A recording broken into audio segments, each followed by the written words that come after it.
Hello students, economics class में आज का जो वीडियो है क्लास क्लस्टरों के स्टूडेंट्स के लिए मैक्रो इकोनॉमिक्स चैप्टर हम लोग कंटिन्यू कर रहे हैं। हमारा सेकंड टॉपिक है हम लोगों के पास इन्वेस्टमेंट एंड इट्स टाइप्स, कि इन्वेस्टमेंट क्या होती है और उसके टाइप्स क्या हैं। तो सबसे पहले हम बात करते हैं इन्वेस्टमेंट का मीनिंग।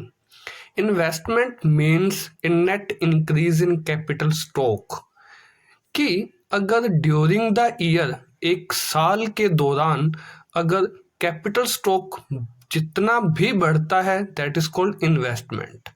इन्वेस्टमेंट के अंदर क्या इंक्लूड होगा? It includes an addition to plant and machinery as well as an addition to stock of raw material, कि इसमें हम लोग मशीन, प्लांट, रॉ मटेरियल का स्टॉक भी काउंट कर सकते हैं। हम बात करते हैं कि कैपिटल स्टॉक का मतलब क्या है।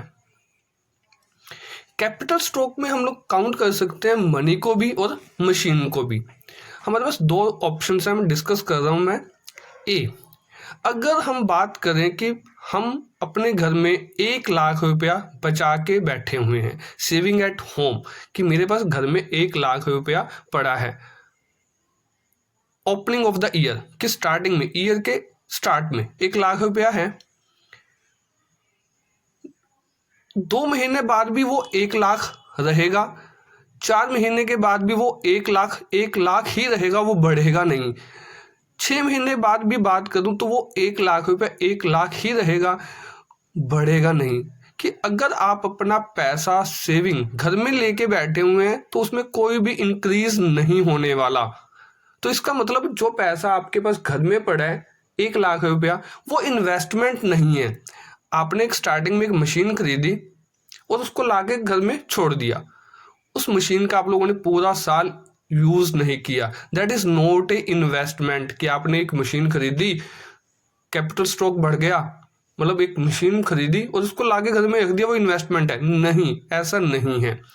हमारे पास दूसरा ऑप्शन क्या है, आप अपने पैसों से क्या करते हैं, या तो बैंक में जमा करवाते हैं, सेविंग एट बैंक।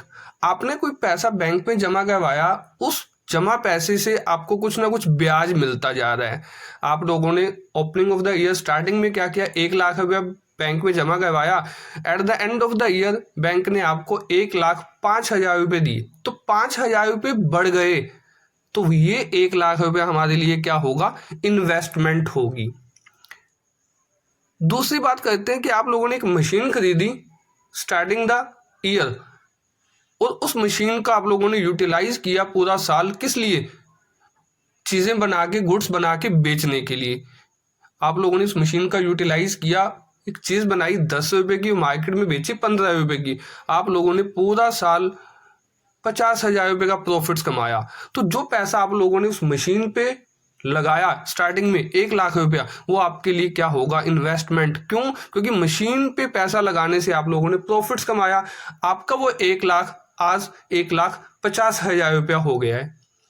आप लोगों ने किसी कंपनी के शेयर खरीदे, आपने शेयर खरीदे और साल बाद कंपनी ने आपको डिविडेंड दिया 5,000 रुपये, मतलब आपके वो 1 लाख रुपये ने आपको क्या कमा के दिया, 5,000 रुपीज कमा के दिए। तो ऐसा कोई पैसा जो आप बैंक में जमा करवा रहे हैं, कोई मशीन ले रहे हैं, किसी कंपनी के शेयर खरीद रहे हैं, ताकि आपके उस 1 लाख में कोई ना कोई इजाफा हो, कोई बढ़ोतरी हो, तो वो क्या होगी, इन्वेस्टमेंट होगी। बट अगर वही 1 लाख आपके घर में पड़ा है, आप लोगों ने कोई मशीन ला के घर में छोड़ दी, उसका यूटिलाइज नहीं किया, तो वो इन्वेस्टमेंट नहीं होगी। हम अपनी डेफिनेशन की तरफ चलते हैं। इन्वेस्टमेंट का मतलब क्या है, कि ड्यूरिंग द ईयर आपके कैपिटल स्टॉक में, चाहे वो पैसा है, चाहे वो मशीनरी है, चाहे वो शेयर खरीदे आप लोगों ने, अगर उनकी वैल्यू इंक्रीज होती है, बढ़ती है, वो 1 लाख रुपये आपको कुछ ना कुछ कमा के देता है, तो that is called investment. Investment को 2 टाइप्स में हम डिवाइड करेंगे, फिक्स्ड इन्वेस्टमेंट और दूसरा इन्वेंट्री इन्वेस्टमेंट। तो यहाँ हम लोग सबसे पहले बात करते हैं, एक एग्जांपल लेके चले थे हम लोग एक बिस्किट कंपनी का, कि कंपनी 2 जगह पे अपना पैसा इन्वेस्ट करेगी। तो सबसे पहले हम बात करते हैं fixed investment. It refer to an increase in stock of fix assets such as plant and machinery that raises producing capacity of the business. उस कंपनी के पास स्टार्टिंग ऑफ द ईयर क्या था, एक मशीन थी। उस एक मशीन से वो क्या कर रही थी, 1000 यूनिट्स, मतलब 1000 यूनिट्स किसके, बिस्किट्स के बना के बेच रही थी। एंड ऑफ द ईयर धीरे धीरे करके उस कंपनी ने 2 3 4 टोटल कितनी मशीनें कर ली, 4 मशीनें कर ली, 3 मशीनें और खरीदी। End of the year company के पास क्या है, 4 मशीनें हैं। कंपनी ने कितनी मशीनें और बढ़ा ली, 3 मशीनें बढ़ा ली। उस 3 मशीनों के बढ़ाने से कंपनी की प्रोडक्टिविटी क्या हो गई, इंक्रीज हो गई। वो ज़्यादा चीज़ें बना के कंपनी क्या कर सकती है, प्रॉफिट्स कमा सकती है। जब एक ड्यूरिंग द ईयर कंपनी अपनी fix assets like plant and machinery को बढ़ा लेती है, उस प्लांट एंड मशीनरी के बढ़ने से कंपनी की प्रोडक्शन की जो कैपेबिलिटी वो बढ़ जाती है। तो that investment is called fixed investment, कि कंपनी अपनी फिक्स एसेट्स को बढ़ा रही है, that is called fixed investment. Fixed investment का हमें फायदा क्या है, अगर कंपनी 1 साल के दौरान एक मशीन से 4 मशीनें कर लेती है तो उसका फायदा क्या होगा, उस इन्वेस्टमेंट करने का फायदा क्या होगा। सबसे पहला point, raise production capacity of production. जो कंपनी पहले एक मशीन से 1000 यूनिट्स बना रही थी, आज वो 1000 से 4000 यूनिट्स बना रही है, तो उसकी प्रोडक्शन करने की कैपेसिटी क्या हो गई है, पहले से बढ़ गई है। क्यों, क्योंकि उसने फिक्स इन्वेस्टमेंट की, अपना कैपिटल स्टॉक मतलब अपनी मशीनरी बढ़ा ली है। सेकंड पॉइंट है higher level of output in the economy. देश के अंदर टोटल आउटपुट का लेवल पहले की बजाय क्या हो जाएगा, बढ़ जाएगा। Third point, higher rate of economic growth और जीडीपी ग्रोथ। देश के अंदर चीजें बनाने की कैपेबिलिटीज बढ़ेंगी, प्रोडक्शन बढ़ने की वजह से एम्प्लॉयमेंट लेवल बढ़ेगा, इनकम लेवल बढ़ेगा, तो बहुत सारी चीजों में इजाफा होने वाला है, मतलब इंक्रीमेंट होने वाला है। तो फिक्स्ड इन्वेस्टमेंट का हमें फायदा क्या है, एक प्रोड्यूसर को भी और एक देश को भी। तो इस पे बारे में हम लोगों ने बात की कि फिक्स्ड इन्वेस्टमेंट का मतलब क्या है और उसका सिग्निफिकेंस क्या है, उसका फायदा क्या है। दूसरे टाइप की तरफ चलते हैं हम लोग इन्वेस्टमेंट के, inventory investment. It refer to the net change in the stock of raw material and finished goods at the end of the year. Such investment are also known as inventory stock.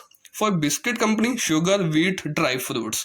ये सभी चीजें क्या हैं, sugar, wheat, dry fruits, इन सभी चीजों का utilise करके company क्या बनाने वाली है, बिस्किट्स बनाने वाली है और बेचने वाली है। कंपनी के पास स्टार्टिंग ऑफ द ईयर क्या था, 100 kg शुगर पड़ी थी,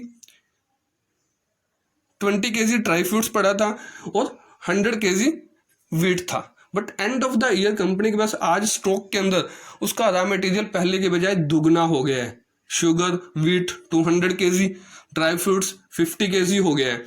तो एक साल के दौरान ड्यूरिंग द ईयर कंपनी ने क्या किया, अपना स्टॉक रॉ मटेरियल का, चाहे वो फिनिश गुड्स, चाहे उसके बिस्किट्स के पैकेट्स, पहले 2000 बिस्किट्स के पैकेट पड़े थे, बट कंपनी ने आज 5000 बिस्किट्स के पैकेट बना के ऑलरेडी अपने पास रखे हुए हैं। तो उसने अपने स्टॉक को क्या कर लिया है, बढ़ा लिया है पहले से। तो उसका भी कंपनी को कुछ ना कुछ फायदा तो मिलेगा। जब कंपनी अपने रॉ मटेरियल, फिनिश गुड्स, जिनको वो बेचने वाली है आगे, जिनका यूटिलाइज करने वाली है, उन चीजों का अगर स्टॉक बढ़ाती है, that is called inventory investment. इसका सिग्निफिकेंस क्या है, मतलब इसका फायदा क्या है किसी कंपनी को इन्वेंट्री इन्वेस्टमेंट करने का। हम लोगों ने यहाँ एग्जाम्पल लिया हुआ था बिस्किट कंपनी का। Uninterrupted supply of raw material to the production unit. अगर इन फ्यूचर कुछ ऐसा होता है कि पीछे से रॉ मटेरियल की सप्लाई नहीं होती, तो कंपनी ने पहले से ही बहुत सारा स्टॉक रखा हुआ था, चीनी का भी, व्हीट का भी और ड्राई फ्रूट्स का, तो कंपनी को अगर रॉ मटेरियल नहीं मिल रहा तो कंपनी की चीजें बनना बंद नहीं होंगी, क्योंकि उसके पास ऑलरेडी बहुत सारा माल स्टॉक में था। दूसरा, producer can avoid day to day purchase from market. एक प्रोड्यूसर को उस टाइम पे क्या होगा, डेली रूटीन्स में मार्केट में जाके चीजें खरीदने की जरूरत नहीं पड़ेगी। वो अपनी उन चीजों का जो उसके पास स्टॉक में पड़ा था वो उसको यूज कर सकते हैं अपने प्रोडक्शन के लिए। तीसरा पॉइंट है help in regular supply of goods in the market. इससे क्या होगा, अगर उसके पास रॉ मटेरियल का, फिनिश गुड्स का स्टॉक ऑलरेडी बहुत ज्यादा अच्छा पड़ा है, तो वो अपने मार्केट में, अगर दूसरे जो कंपटीटर है वो चीजें नहीं बेच पा रहे, उनके पास नहीं है, तो आप उससे क्या कर सकते हैं, मार्केट में डेली यूटेंस में रेगुलर चीज़ें बेच के प्रॉफिट्स कमा सकते हैं, कि आप अपनी मार्केट में डेली सप्लाई करके अपनी इमेज बनाएंगे जिससे आपको प्रॉफिट्स मिलने वाले हैं। तो यहाँ हम लोगों ने दो टॉपिक्स पे बात की, फिक्स इन्वेस्टमेंट क्या होती है, फिक्स एसेट्स को बढ़ाना ताकि आपकी प्रोडक्शन कैपेबिलिटी बढ़े।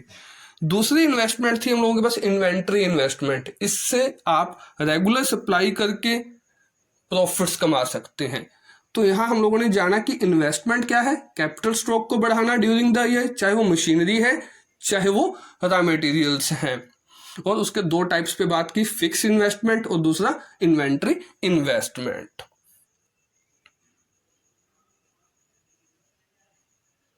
यह हमारा वीडियो कंप्लीट होता है और नेक्स्ट वीडियो में हम लोग मिलने वाले हैं नेक्स्ट टॉपिक के साथ।